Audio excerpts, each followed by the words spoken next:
إن الحمد لله نحمده ونستعينه ونستغفره ونتوب إليه ونعوذ بالله من شرور أنفسنا وسيئات أعمالنا إنه من يهده الله فلا مضل له ومن يضلل فلا هادي له أشهد أن لا إله إلا الله وحده لا شريك له وأشهد أن محمدا عبده ورسوله يقول ربنا تبارك وتعالى في كتابه العظيم يا أيها الذين آمنوا اتقوا الله حق تقاته ولا تموتن إلا وأنتم مسلمون يا أيها الناس اتقوا ربكم الذي خلقكم من نفس واحدة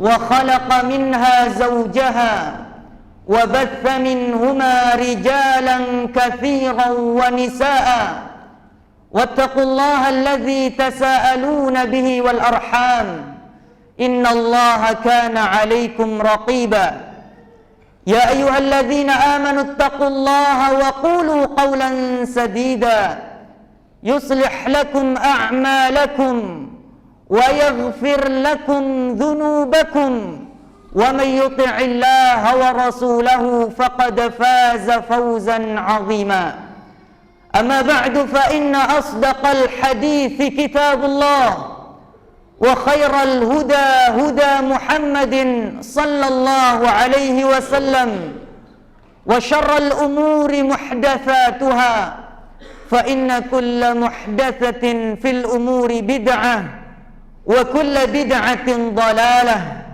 وكل ضلالة في النار الله أكبر الله أكبر لا إله إلا الله والله أكبر Allahu Akbar walillahil hamd. Ma'asyiral muslimin rahimakumullah. Sempurna sudah 29 hari kita berpuasa, menahan diri dari lapar dan dahaga, menahan jiwa dari syahwat dan perkara yang sia-sia. 29 malam kita melaksanakan qiyam tarawih, bersabar berdiri ruku' dan sujud 11 rakaat di belakang imam. Semua itu dilakukan demi mengejar pahala yang Allah Subhanahu wa taala janjikan di bulan Ramadan dan ampunan untuk segala dosa-dosa yang telah kita lakukan. Hingga hari ini ma'asyiral muslimin, kita berada di hari kemenangan, hari kebahagiaan yang Rasulullah sallallahu alaihi wasallam sebutkan di dalam sabdanya, lis-shaimi farhatan, farhatun 'inda fitrihi wa farhatun 'inda liqa'i rabbih. Orang yang berpuasa akan merasakan dua kebahagiaan. Kebahagiaan ketika dia berbuka, kebahagiaan ketika dia berhari raya, dan kebahagiaan ketika dia bertemu dengan Rabb-Nya.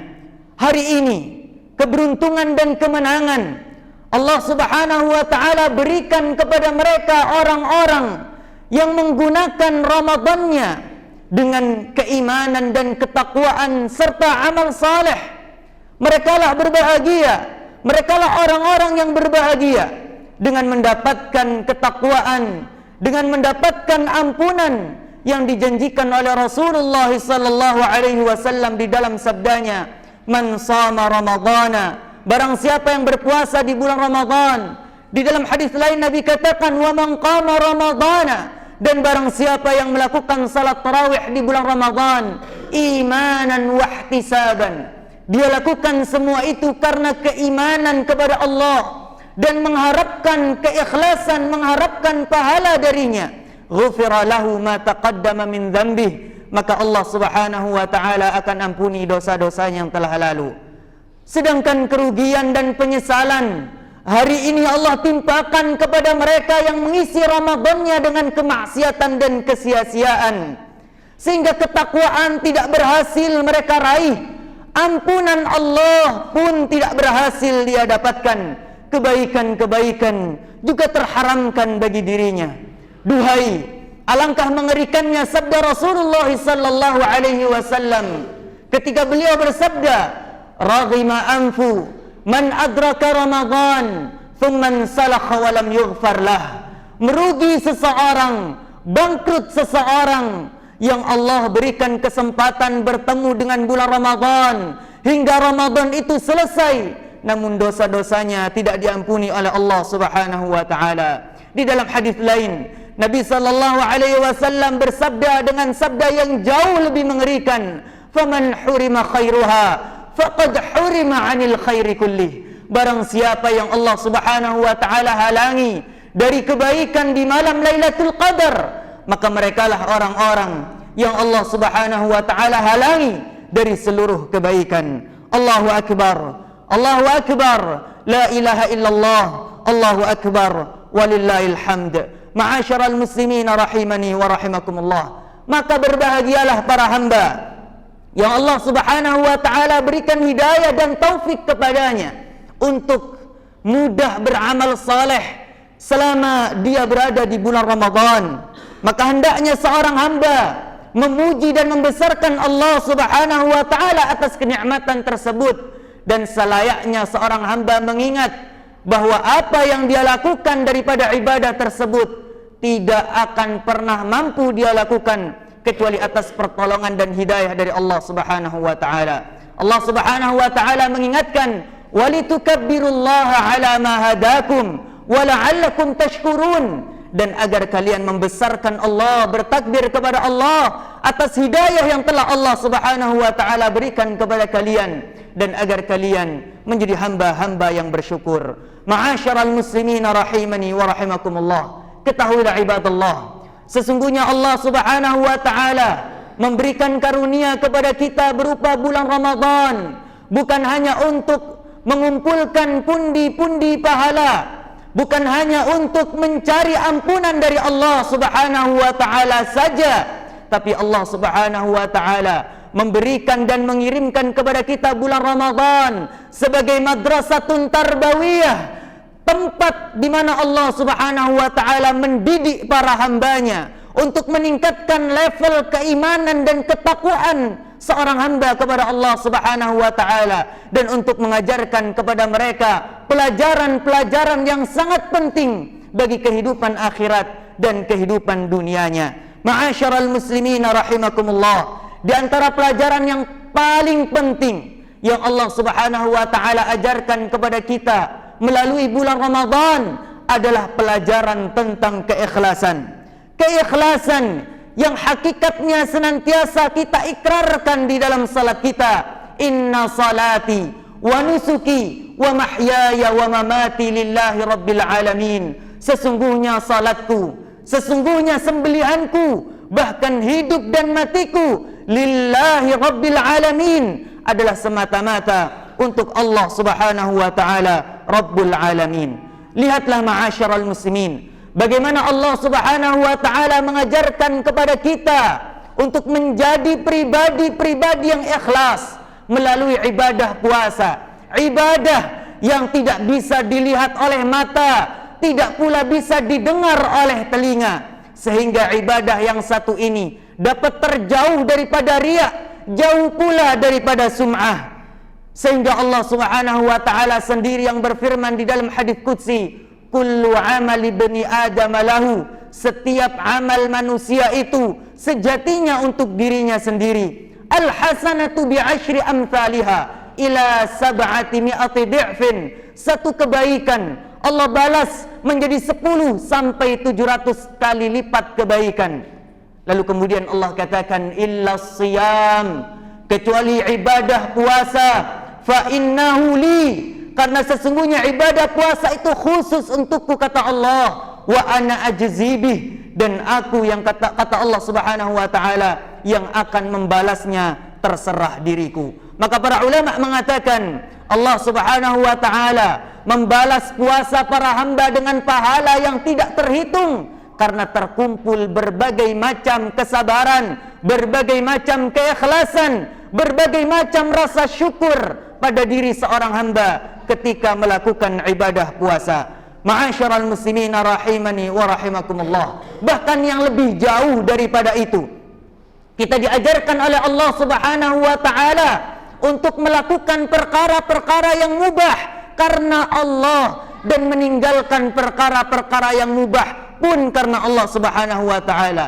Kita tinggalkan makan dan minum yang asalnya mubah karena Allah, karena kita berpuasa. Dan kita makan dan minum di saat berbuka dan sahur, itu pun karena Allah Subhanahu wa taala yang memerintahkannya. Duhai ma'asyiral muslimin, wallahi ya ibadallah, tidak ada keberuntungan yang paling beruntung kecuali ketika aktivitas rutinitas mubah kita bernilai pahala di sisi Allah Subhanahu wa taala disebabkan karena keikhlasan kita kepada Allah. Para ulama mengatakan, as-sa'idu man ja'ala 'adatahu 'ibadatan wal 'ajzu man ja'ala 'ibadatahu 'adatan. Orang yang berbahagia adalah orang yang menjadikan rutinitasnya bernilai pahala karena niat baik dan keikhlasannya kepada Allah. Sedangkan orang yang sengsara adalah yang menjadikan ibadahnya hanya sekedar rutinitas yang tidak berpahala. Allahu akbar, Allahu akbar, la ilaha illallah, wallahu akbar, Allahu akbar, walillahil hamd. Ma'asyiral muslimin rahimani wa rahimakumullah, sesungguhnya keikhlasan merupakan perkara yang sangat penting yang menjadi hajat kebutuhan seorang hamba di dalam menjalani kehidupan ini.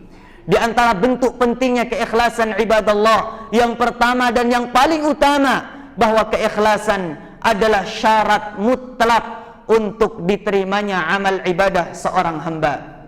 Maka Allah Subhanahu wa taala tidak akan menerima amal saleh seorang hamba kecuali ketika seorang hamba membangun amal salehnya di atas dua pondasi: keikhlasan kepada Allah dan kesesuaiannya dengan sunnah Rasulullah sallallahu alaihi wasallam. Allah Subhanahu wa taala berfirman di dalam hadis qudsi, ana aghna syuraka'i 'ani syirki, aku adalah Rabb yang tidak butuh dengan sekutu, kata Allah. Man 'amila 'amalan asyraka fihi ma'i ghairi taraktuhu wa syirkah. Barang siapa yang beramal lalu dia menyekutukan aku, berbuat syirik kepadaku dengan selainku, maka aku tinggalkan dia beserta para sekutunya. Ma'asyiral muslimin rahimani wa rahimakumullah, keikhlasan begitu penting dan begitu kita butuhkan. Karena keikhlasan, ma'asyiral muslimin, selain menjadi syarat utama diterimanya amal saleh kita, keikhlasan adalah sebab istiqamah di atas amal ibadah dan amal saleh. Maka seorang hamba wallahi tidak akan pernah istiqamah di atas amal saleh, tidak akan pernah istiqamah di atas ibadah kecuali ketika motivasinya adalah ikhlas karena Allah, kecuali ketika tujuannya adalah semata-mata mencari ridha Allah Subhanahu wa taala. Dan wallahi Allah selama-lamanya tidak akan pernah hilang dan tidak akan pernah sirna. Sahabat yang mulia Abu Bakar As-Siddiq radhiyallahu taala anhu memberikan nasihat kepada kita, man kana ya'budu Muhammadan fa inna Muhammadan qad mata wa man kana ya'budullah fa innahu hayyun la yamut. Barang siapa yang menyembah Rasulullah, beribadah kepada Nabi Muhammad, maka Nabi Muhammad telah wafat. Namun barang siapa yang beribadah kepada Allah, kepada Tuhannya Nabi Muhammad, maka Allah Subhanahu wa taala adalah zat yang maha hidup dan tidak akan pernah mati. Maka semoga Allah Subhanahu wa taala merahmati para ulama yang mereka mengatakan, makana lillahi dama wattasala wa makana li ghairillah inqata'a wa anfasala.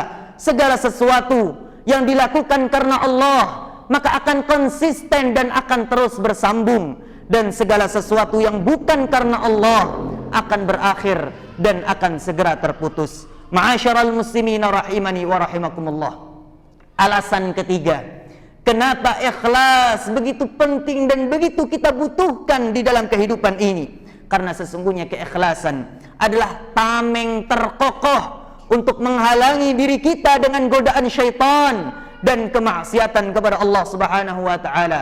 Bahkan iblis sendiri yang mengatakan kepada Allah, qala fa bi'izzatik la ughwiyannahum ajma'in illa ibadaka minhumul mukhlasin. Ya Allah, aku bersumpah dengan kemuliaan-Mu ya Allah, aku akan sesatkan seluruh anak Adam kecuali mereka hamba-hamba-Mu yang memiliki keikhlasan di dalam hati mereka.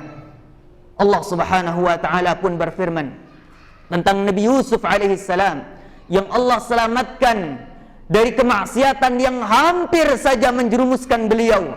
Allah Subhanahu wa taala berfirman tentang diri Nabi Yusuf, "Kadzalika linasrifa anhu as-su'a wal fahsya, innahu min ibadinal mukhlasin." Demikianlah kami palingkan Nabi Yusuf itu daripada kemaksiatan, daripada keburukan dan kekejian. Sesungguhnya Nabi Yusuf itu adalah termasuk hamba-hamba kami yang ikhlas. Maka tumbuhkan keikhlasan di hatimu, wahai hamba Allah, agar iblis tidak lagi mampu menggoda dirimu, dan agar Allah Subhanahu wa taala senantiasa menjagamu daripada kemaksiatan.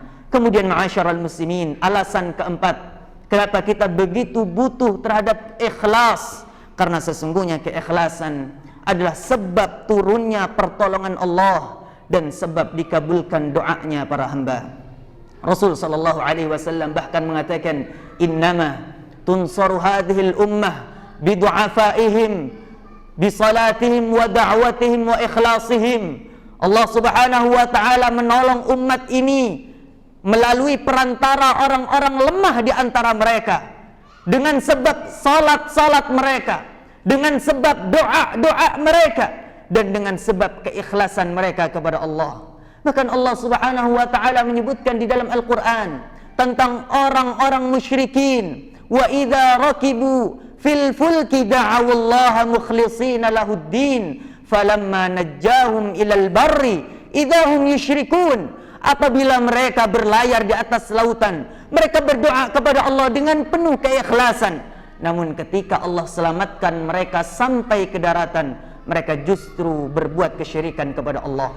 Perhatikan wahai hamba Allah, jikalau orang-orang musyrikin Allah bantu mereka, Allah tolong mereka dengan keikhlasan yang sesaat di dalam hati mereka, bukankah kemudian orang-orang yang beriman, yang senantiasa melatih dan menjaga keikhlasan di dalam hatinya pada setiap amal saleh dan perbuatannya, bukankah mereka lebih berhak untuk mendapatkan pertolongan daripada Allah Subhanahu wa taala? Maka ma'asyiral muslimin, sejarah telah mencatatkan tentang kisah Umar bin Khattab radhiyallahu taala anhu di saat beliau berdoa, "Allahumma rzuqni syahadatan fi sabilik waj'al mauti fi baladi rasulik." Ya Allah, ya Allah, karuniakan mati syahid kepadaku di atas jalanmu ya Allah, dan jadikan kematianku ada di kota nabimu, yakni kota Madinah. Orang-orang yang ada di sekitar Umar bin Khattab merasa heran dengan doa Umar, seakan-akan Umar memohon kepada Allah agar terjadi peperangan di tengah-tengah kota Madinah, sedangkan kondisi Madinah ketika itu berada dalam kondisi damai dan aman. Namun ma'asyiral muslimin, yang dimiliki oleh seorang Umar adalah keikhlasan dan ketulusannya kepada Allah Subhanahu wa taala, yang akhirnya Allah Subhanahu wa taala kabulkan kedua permintaannya. Allah jadikan beliau sebagai seorang syahid, terbunuh di tangan seorang budak pengecut beragama Majusi, dan Allah jadikan kematian beliau ada di kota nabinya, bahkan dikuburkan di sebelah kekasihnya Rasulullah sallallahu alaihi wasallam dan Abu Bakar As-Siddiq radhiyallahu taala anhu. Allahu akbar, Allahu akbar, la ilaha illallah, wallahu akbar, Allahu akbar walillahil hamd. Ma'asyiral muslimin rahimani wa rahimakumullah, apa yang baru saja kita dengarkan hanyalah secuil dari jutaan buah manis keikhlasan seorang hamba kepada Allah Subhanahu wa taala, dan puncaknya adalah surga yang Allah janjikan kepada mereka orang-orang yang ikhlas. Allah Subhanahu wa taala berfirman, "Illa ibadallahil mukhlasin, ulaika lahum rizqum ma'lum, fawakihu wa hum mukramun fi jannatin na'im." Kecuali hamba-hamba Allah yang ikhlas, mereka memperoleh rizki yang sudah ditentukan, yaitu buah-buahan, dan mereka adalah orang-orang yang dimuliakan di dalam surga Allah yang penuh dengan kenikmatan. Ma'asyiral muslimin rahimani wa rahimakumullah. Dan akhirnya kita memohon kepada Allah Subhanahu wa taala agar kita bisa mengambil pelajaran keikhlasan yang Allah ajarkan kepada kita melalui bulan Ramadan, menjadikan kita hamba-hamba yang ikhlas di dalam setiap ibadah amal saleh dan di dalam setiap aktivitas keseharian kita. Dan semoga Allah Subhanahu wa taala menerima setiap amal saleh yang kita lakukan di bulan Ramadan, serta mengampuni setiap dosa yang kita miliki dan kesalahan yang kita lakukan. Dan semoga Allah menjadikan kita hamba-hamba yang istiqamah dalam kebaikan dan ketaatan. Innallaha wa malaikatahu yusalluna 'alan nabi ya ayyuhalladzina amanu sallu 'alaihi wa sallimu taslima. Allahumma salli 'ala Muhammad wa 'ala ali Muhammad kama sallaita 'ala Ibrahim wa 'ala ali Ibrahim wa barik 'ala Muhammad wa 'ala ali Muhammad kama barakta 'ala Ibrahim wa 'ala ali Ibrahim innaka Hamidum Majid. Allahumma ighfir للمسلمين والمسلمات والمؤمنين والمؤمنات الأحياء منهم والأموات إنك سميع قريب مجيب الدعوات ويا قاضي الحاجات. اللهم أعز الإسلام والمسلمين وأذل الشرك والمشركين ودمرهم أعداء الدين يا قوي يا متين. اللهم أصلح لنا ديننا الذي هو عصمة أمرنا وأصلح لنا دنيانا التي فيها معاشنا وأصلح لنا آخرتنا التي إليها معادنا واجعل الحياة زيادة لنا في كل خير واجعل الموت راحة لنا من كل شر. ربنا تقبل منا إنك أنت السميع العليم وتب علينا إنك أنت التواب الرحيم. اللهم تقبل منا صيامنا وقيامنا وركوعنا وسجودنا وتلاوتنا لكتابك الكريم وتقبل منا كل حسناتنا وكفر عنا كل سيئاتنا واجمعنا مع الأبرار اللهم اجعلنا من المتقين المخلصين. اللهم أمتنا مخلصين المتقين واحشرنا في زمرة المؤمنين المتقين المخلصين يا أرحم الراحمين. ربنا ظلمنا أنفسنا وإن لم تغفر لنا وترحمنا لنكونن من الخاسرين. ربنا آتنا في الدنيا حسنة وفي الآخرة حسنة وقنا عذاب النار. وصلى الله وسلم وبارك على نبي الأمة وعلى آله وصحبه ومن والاه وآخر دعوانا عن الحمد لله رب العالمين. تقبل الله منا ومنكم صالح الأعمال من الأعيدين والفائزين. كل عام وأنتم بخير والسلام عليكم ورحمة الله وبركاته.